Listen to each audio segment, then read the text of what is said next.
नमस्कार, news nation देख रहे हैं आप और मैं हूं आपके साथ अदिति शाह। भारत और पाकिस्तान के बीच तनाव चरम पर है।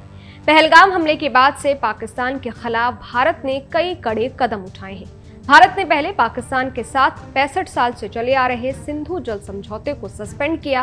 अब कूटनीतिक तौर पर पाकिस्तान को सबक सिखाने के लिए भारत ने चिनाब नदी पर बगलिहार डैम से पाकिस्तान को जाने वाले पानी का फ्लो रोक दिया है और झेलम नदी पर किशनगंगा बांध पर भी इसी तरह का कदम उठाने की प्लानिंग चल रही है। भारत के इस कदम से पाकिस्तान तिलमिला उठा है।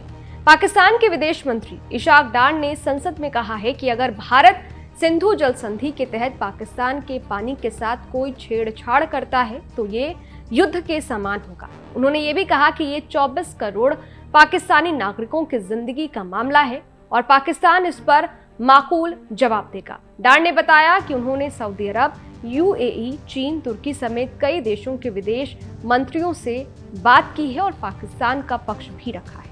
न्यूज एजेंसी पीटीआई को मामले की जानकारी रखने वाले एक सूत्र ने बताया कि जम्मू के रामबन में बगलिहार और उत्तरी कश्मीर में किशनगंगा हाइड्रो पावर डैम के जरिए भारत अपनी तरफ से पानी छोड़ने के टाइम को रेगुलेट कर सकता है, यानी इन बांधों के जरिए पाकिस्तान को पहुंचने वाले पानी को बिना किसी पूर्व चेतावनी के कम किया जा सकता है और फ्लो को बढ़ाया भी जा सकता है। भारत ने दशकों पुराने इस समझौते को पहलगाम आतंकी हमले के बाद सस्पेंड कर दिया था। रामबन में बगलिहार डैम के गेट बंद होने के बाद चिनाब नदी का बहाव काफी कम हो गया है। एक्सपर्ट का मानना है कि चिनाब का पानी कम होने से पाकिस्तान की कृषि और पर्यावरण दोनों पर बुरा असर पड़ सकता है। वर्ल्ड बैंक की मध्यस्थता में भारत पाकिस्तान के बीच 1960 में सिंधु जल समझौता किया गया था। इसके तहत सिंधु नदी और उसकी सहायक नदियों के पानी को दोनों देशों के बीच बांटने का फैसला हुआ था। चिनाब नदी पर बना बगलिहार डैम भी दोनों पड़ोसी देशों के बीच लंबे समय से विवाद का मुद्दा रहा है और पाकिस्तान ने पूर्व में विश्व बैंक से इस मामले में मध्यस्थता की मांग की थी। इसी तरह किशनगंगा बांध को भी कानूनी और कूटनीतिक जांच का सामना करना पड़ा है। समझौते के तहत पाकिस्तान को सिंधु सिस्टम की पश्चिमी नदियों यानी सिंधु, चिनाब और झेलम पर कंट्रोल दिया गया है। पाकिस्तान सिंधु नदी सिस्टम के करीब 93% पानी का इस्तेमाल सिंचाई और बिजली उत्पादन के लिए करता है और पड़ोसी देश की करीब 80% कृषि भूमि इसके पानी पर डिपेंड करती है। पाकिस्तान की अर्थव्यवस्था में कृषि का अहम योगदान है।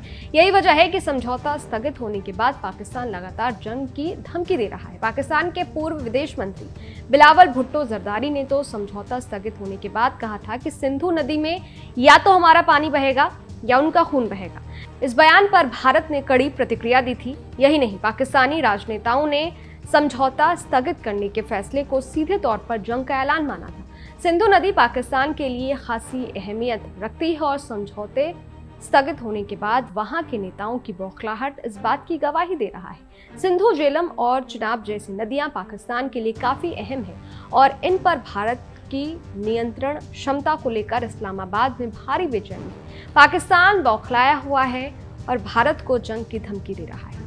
अब देखना ये होगा कि भारत पाकिस्तान के खिलाफ और कौन से कड़े कदम उठाता है और पाकिस्तान को सबक सिखाता है। इस वीडियो में फिलहाल इतना ही। इस वीडियो पर आपकी क्या राय है, ये वीडियो आपको कैसा लगा, कमेंट बॉक्स में जरूर बताइएगा। बाकी देश और दुनिया की तमाम खबरों के लिए देखते रहिए न्यूज नेशन, मेरे यानी अदिति शाह के साथ। शुक्रिया। न्यूज नेशन अब व्हाट्सएप पर खबरों की ताजा अपडेट के लिए न्यूज नेशन के इस क्यूआर कोड को स्कैन करें।